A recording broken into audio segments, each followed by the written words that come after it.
রোহিঙ্গা হত্যা বন্ধ না করলে মিয়ানমারের বিরুদ্ধে যুদ্ধ ঘোষণা করল হেফাজত ইসলাম।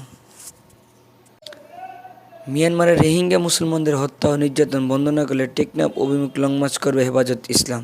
সংগঠনের নায়েবে আমির নির্দেশ দিলেন এই কর্মসূচি ঘোষণা করা হবে জানালেন হেফাজতের নায়েবে আমির মাওলানা নূর হোসেন কাশেমি। এমনকি মিয়ানমারের বিরুদ্ধে যুদ্ধ ঘোষণা করা হবে। শুক্রবার জুমা নামাজের পর জাতীয় মসজিদ বাইতুল মোকাররমের উত্তর গেটে মিয়ানমারের রোহিঙ্গা মুসলমানদের হত্যা ও নির্যাতনের প্রতিবাদে সমাবেশে তিনি একথা জানান। মাওলানা নূর হোসেন কাশেমি বলেন, হেফাজত ইসলামের আমির আল্লামা শাহ আহমেদ শাফি নির্দেশ দিলে টেকনাফ অভিমুখ লং মার্চ করা হবে। শুধু তাই নয়, মুসলমানদের বিরুদ্ধে হামলা নির্যাতন বন্ধ না করলে মিয়ানমারের বিরুদ্ধে যুদ্ধ ঘোষণা করা হবে।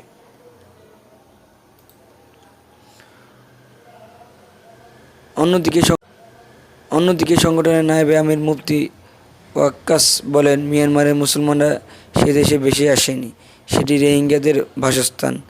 আরাকান শাহ সুজার আমলে বিজিত হয়েছে, সেখানে মুসলমানরা রাজত্ব করেছে। তিনি বলেন, আরাকানে আজ মুসলমানদের মারা খাচ্ছে। হত্যা নির্যাতন বন্ধে ওআইসি জাতীয় ব্যর্থ, তাই এই দুটি আন্তর্জাতিক সংস্থা ভেঙে দেওয়া হোক।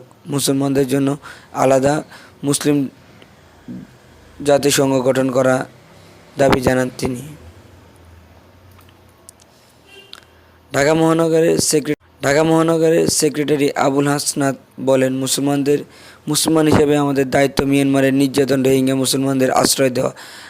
আমরা প্রয়োজনে রক্ত দিব, নিজেদের মাল দেব, তবুও রোহিঙ্গা মুসলমানদের এই দেশে আশ্রয় দিতে, নির্যাতন থেকে মুক্ত করার ব্যবস্থা করা হোক।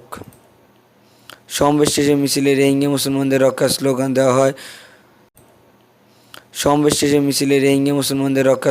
দেওয়া হয়।